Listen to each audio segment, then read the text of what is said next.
الأنبياء والمرسلين وعلى آله وأصحابه أجمعين۔ اللہ رب العزت کا بحد لامتناہی بے حساب شکر ہے جس نے ہم سب کو ایک عظیم نعمت ادائے نماز عطا فرمائی، پھر ہمیں ایک سلسلہ عطا کیا قرآن مجید اور اس کو سمجھنے کے لیے سیرت حبیب صلی اللہ علیہ وآلہ وسلم عطا فرما کے ہم پر احسان کیا اور کرم فرمایا۔ اللہ کی دعا ہے اللہ تبارک تعالی ہم سب کو کامل برکات نصیب فرمائے۔ یہ آپ کو یاد ہوگا صفحہ نمبر 60 ہے۔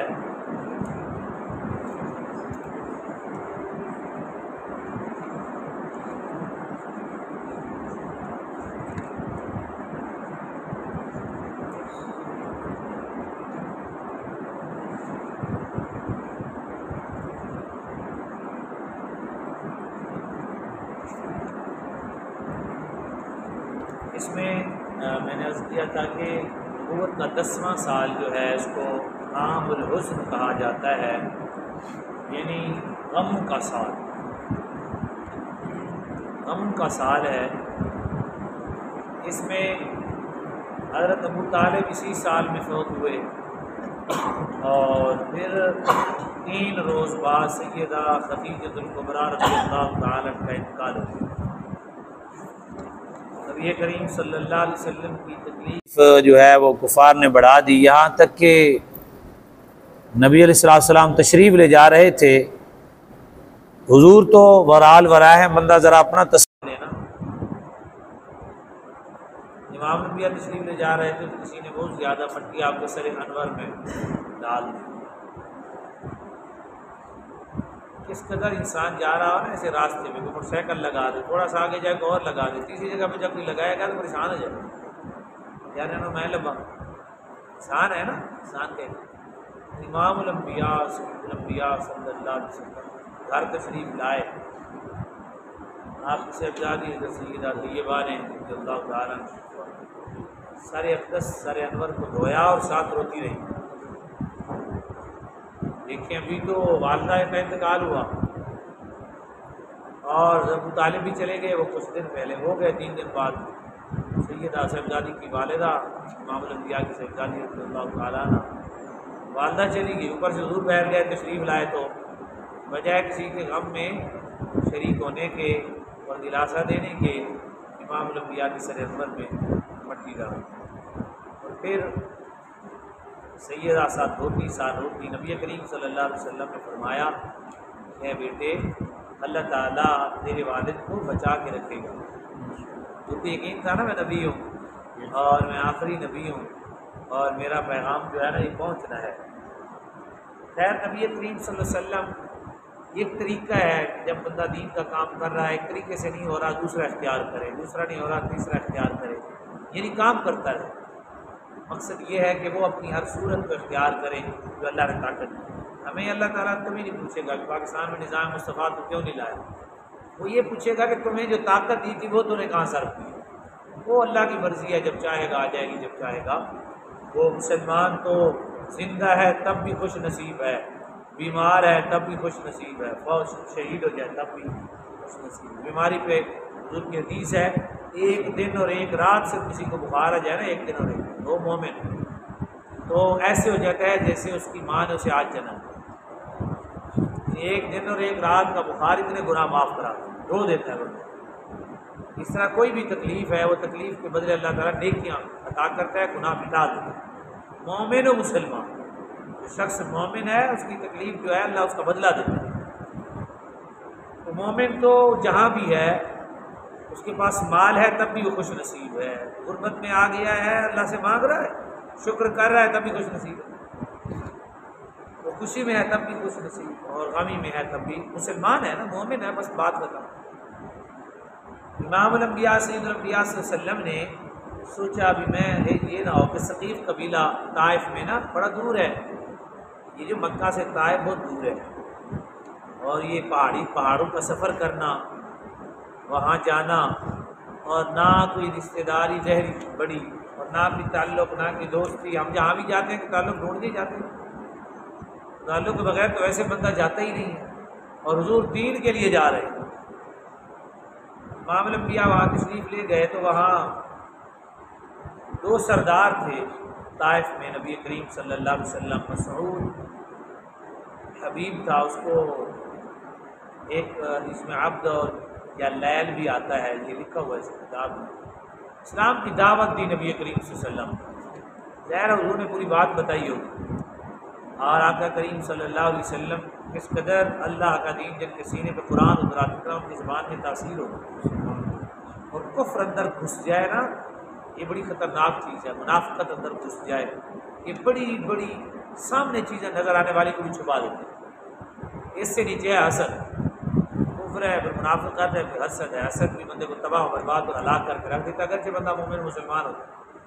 منافقت میں بھی بندہ منافقت عمل میں ہو، عمل میں منافقت کرے تو وہ کافر نہیں ہوتا، گناہ گار ہوتا ہے۔ عقیدے میں منافقت ہو جائے تو بندہ کافر ہوتا ہے۔ امام الانبیاء نے وہاں اپنی ساری دعوت پیش کی۔ دیکھیں صدیوں بعد بڑے بڑے خطباء بات کرتے ہیں تو کیا حال ہوتا ہے، لیکن یہ صرف ہماری تعلیم تھی۔ ایک قبیلہ نبی کریم صلی اللہ علیہ وسلم کے پاس ہے، انہوں نے کہا جی ہم نے آپ کو مقابلہ کرنا ہے، اگر آپ جیت گئے تو ہم کلمہ پڑھیں۔ نبی کریم صلی اللہ علیہ وسلم نے فرمایا بھی وہ کیا مقابلہ کرنا ہے؟ انہوں نے کہا ہمارے پاس ایک خطیب ہے، ایک شاعر ہے، آپ اسے مقابلہ کریں۔ انہوں نے فرمایا نہ میں خطیب ہوں نہ میں شاعر ہوں، میں تو اللہ کا نبی ہوں۔ انہوں نے کہا پھر ہم نے مقابلہ تو کرنا ہے۔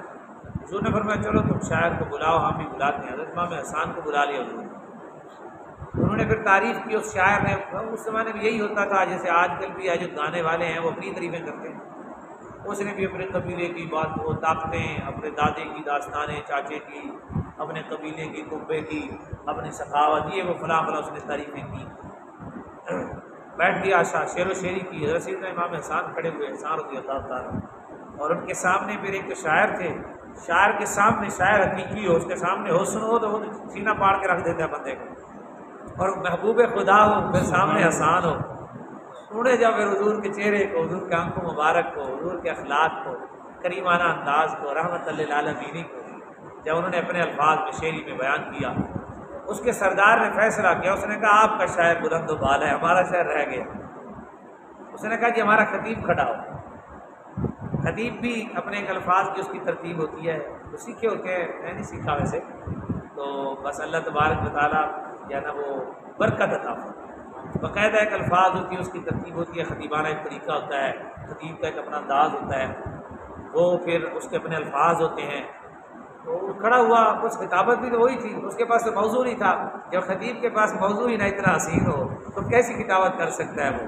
اس نے کی تقریر، اپنے قبائل کی باتیں بیان کی، سرداری کی باتیں بیان کی، بیٹھ گیا۔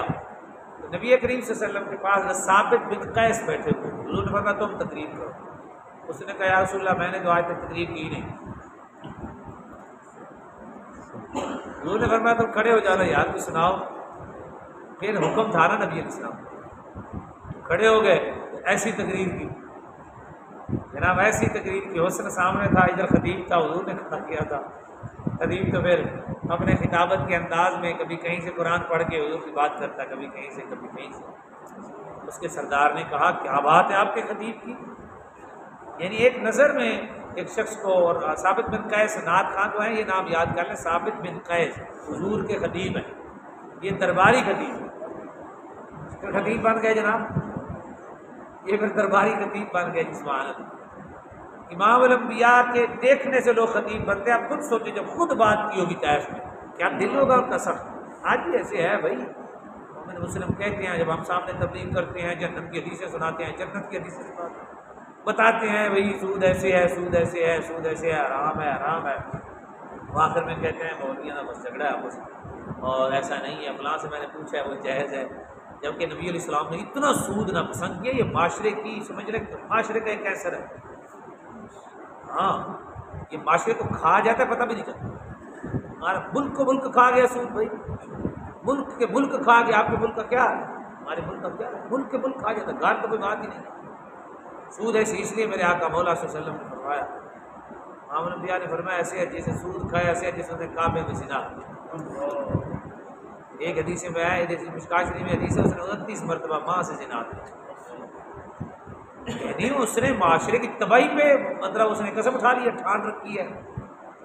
تو نبی کریم صلی اللہ علیہ وآلہ وسلم امام الانبیاء سید الانبیاء سے سنو۔ آج پھر میں اصل میں عرض یہ کر رہا تھا کہ بعض دفعہ دل اتنا سخت ہو جاتا ہے، اتنا سخت ہو جاتا ہے، پھر پتھر بھی اسے پناہ مانگتا ہے۔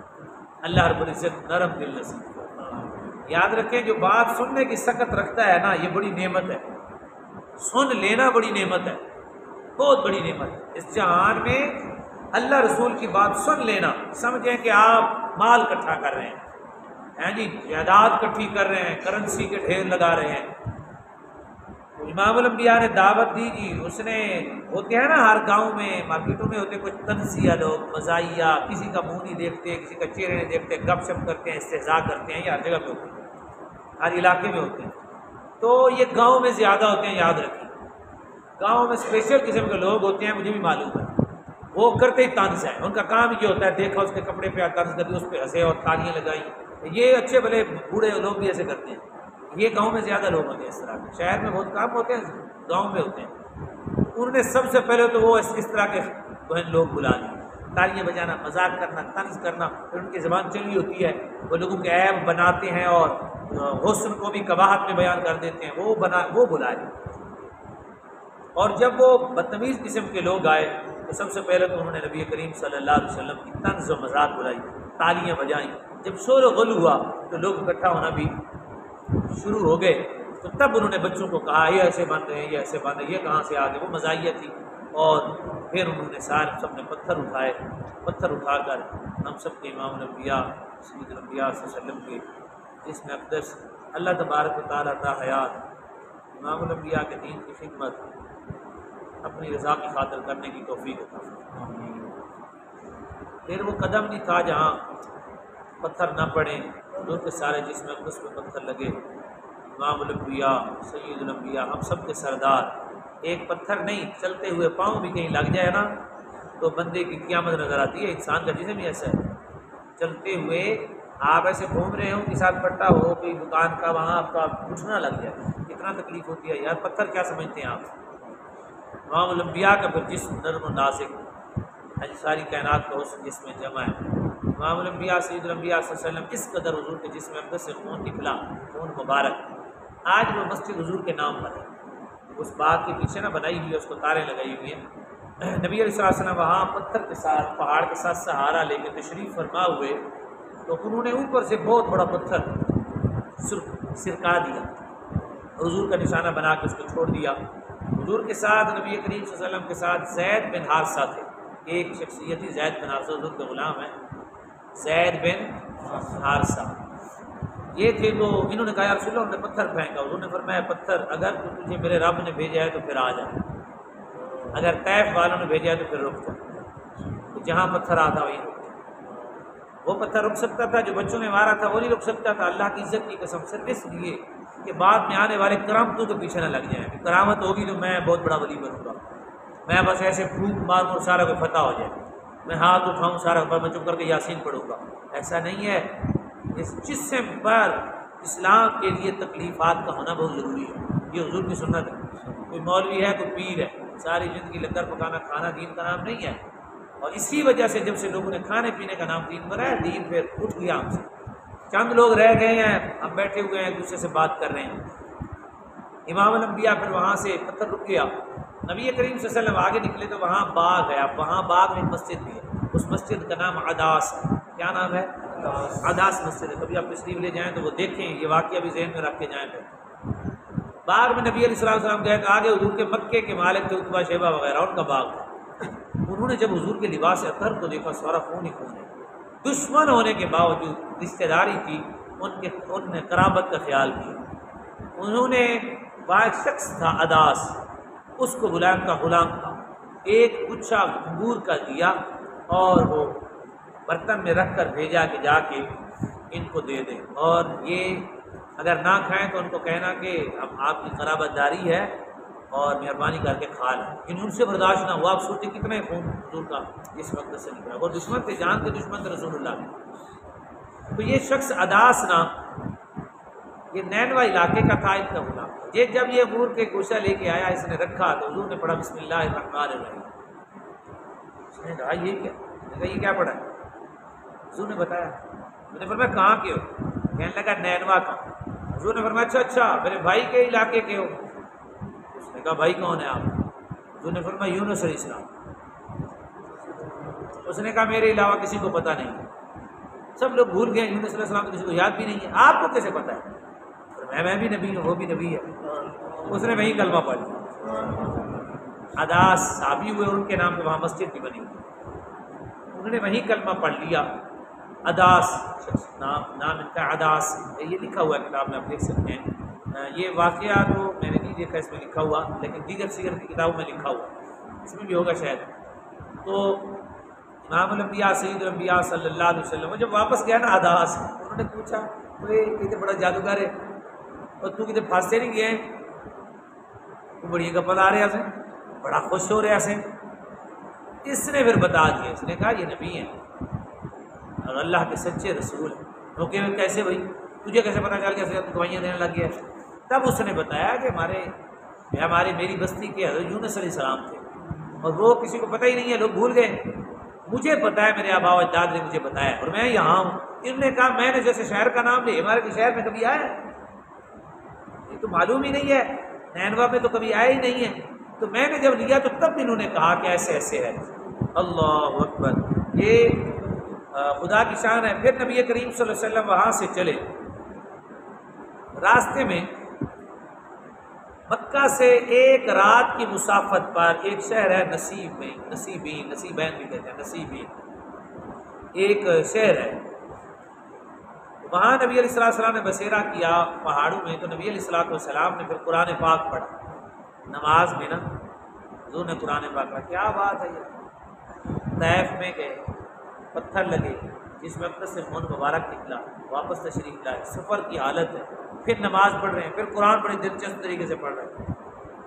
ہماری تعلیم حضور کی سیرت کے ایک ایک کونا، ایک ایک جز، سبحان اللہ۔ امام الانبیاء سید الانبیاء صلی اللہ علیہ وسلم کا قرآن جب حضور نے پڑھا تو وہاں جنات رہتے تھے، انہوں نے حضور کا قرآن سنا۔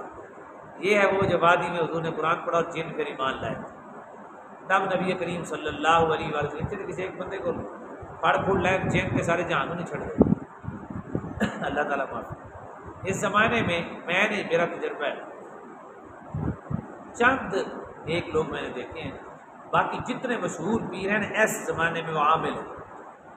اتنی طاقت آج کل ہندو بھی رکھتے ہیں، یہ میں اب مزاح نہیں کر رہا، کچھ سچی بات بتا رہا ہوں۔ یہی دم دم وہ بھی بڑے کرتے ہیں، ہندو کرتے ہیں، سکھ بڑے قابل ہیں اس کام میں، عیسائی بڑے قابل ہیں اس کام میں۔ یہ ہوتا ہے کام، آپ نے وظیفہ کرنا ہے، اس کو کرنا 1.25 لاکھ ایک تعداد ہوتی ہے، وہ نکالنی ہوتی ہے، جہاں نہیں ہے چور ہے جو مرضی ہے، وہ جب اس کو پڑھ کے لگائے گا پھوکا ٹھیک ہو جائے۔ جس نے بھی عمل کیا ہے، بڑے پیر ہیں، میں نام نہیں لینا چاہتا، ویڈیو بن رہی ہے، انشاءاللہ جب اللہ طاقت دے گا نام بھی لیں گے۔ تو یہاں تک تو ہے نا، جب آپ پوچھیں گے میں آپ کو بتا دیتا ہوں، میں نے جتنے پیر دیکھے اس وقت مشہور ہیں، بڑے مشہور ہیں، تو نام کیا ہے، کسی کا نام جو ہے نا وہ لسانی سرکار ہے، ہاں جی، کوئی سیالوی ہے، کیسا ہے، کیسے عامل ہے، عامل تویز دیتے ہیں، تویز کا عمل کیا ہوا ہے اور لوگوں کے کام ہوتے ہیں، بیمار ٹھیک ہو جاتا ہے، اللہ جانتا ہے۔ پیروں کے پاس فقیروں کے پاس جانتا گناہ گار آدمی اگر میں بیٹھ جاؤں نا دم کرن تو دنیا مکے ہی نہ، پیر بن جاؤں میں ایڈی چھیتی، ابھی دیر ہے، ابھی وقت ہے، ابھی ٹائم ہے، ابھی صفائی ہونی ہے، اگر بہت سے پہلے اللہ نے کوئی مقام دیا تو ہے، مگر ایسے پیر بننا آسان ہے؟ کسی شخص کا یہ ذمہ لینا کہ میں تیرے دل کو صاف کروں گا، میں تیرے باطن کو نورانی کروں گا، یہ ایسے بات ہے؟ پیر ایسے بنتا ہے؟ یہ دم شم نہیں ہے۔ امام ربانی رحمۃ اللہ تعالیٰ علیہ فرماتے تھے، آپ فرماتے تھے مجھے دم کروانے کے لیے نہ آیا کرو، میرے پاس آنا ہے تو جو میرے سینے میں نور ہے وہ لو، میں دم شم والے اور بڑے دم والے اور بنے بھائی، یہ باقاعدہ شعبہ ہے الگ، یہ شعبہ ہے، اللہ جانتا ہے یہ پیری فقیری پیری مریدی نہیں ہے۔ مجھے خود ایک عامل اچھا سچا ہے، اس سے میں نے جب بات کی تو اس نے مجھے خود اس نے کہا یہ ایسے پیری فقیری نہیں ہے، یہ عمل ہے، اس کو پیری فقیر نہ سمجھ لینا، نہ واجب ضروری ہے۔ اس سے لوگوں نے بڑے ہی ڈرامے کیے ہوئے ہیں اور عمل کرتے ہیں، وہ بیٹھ کے عمل کر لیتے ہیں نا، تھوڑے سے دلیر ہوتے ہیں، بیٹھ کے کوئی پڑھ عمل کرتے ہیں، جنات وغیرہ آ جاتے ہیں، اس طرح کا کوئی ایسا وظیفہ نکالتے ہیں جس میں قرآن میں شفا ہے، اس کو بار بار پڑھتے ہیں، وہ اس آیت میں شفا جو ہوتی ہے وہ ان کے ملکیت میں آ جاتی ہے، ان کو مل جاتی ہے، محنت کرنے سے اللہ کسی کی محنت ضائع نہیں کرتا۔ پیری نام ہے دل کو نور منور کرنا، روح کو پاک کرنا، اندر کو صاف کرنا۔ اگر کسی پیر نے کیا تو ٹھیک ہے، پھر پیر نے نوکر نہیں رکھنا۔ اللہ اکبر، پیر نے پھر نوکر نہیں رکھنا، کسی کو جناب خلیفہ اول شریک اکبر بنا دینا ہے۔ یہ ہے ہمارے پیر، اس کے نیچے پیر صرف وہ حضور نے فرمایا اگر نبی ہوتے تو عمر ہو جاتا۔ یہ حدیث ہے میرے آقا، میں اتنا میں نے عطا کیا، اتنا عطا کیا، اتنا عطا کیا، اگر میرے بعد کوئی نبی ہوتا تو اس قدر میرے آقا نے عطاؤں کے دروازے کھولے۔ تو وہ جو پیر ہوتا ہے وہ جو کچھ اس کے پاس ہوتا ہے وہ سامنے والے کو دے دیتا ہے۔ پیر نام کتنا آیا؟ جی یہ پیر لفظ فارسی کا ہے، سرداری کس کا معنی ہے؟ عربی میں اس کو سید کہتے ہیں، اور پیر فارسی میں ہے، اور ہماری زبان میں ہماری قوم کو بھی ساتھ لوگ لگاتے ہیں سردار، کہ قومیں کچھ ہوتی ہیں وہ ساتھ کیا لکھواتے ہیں؟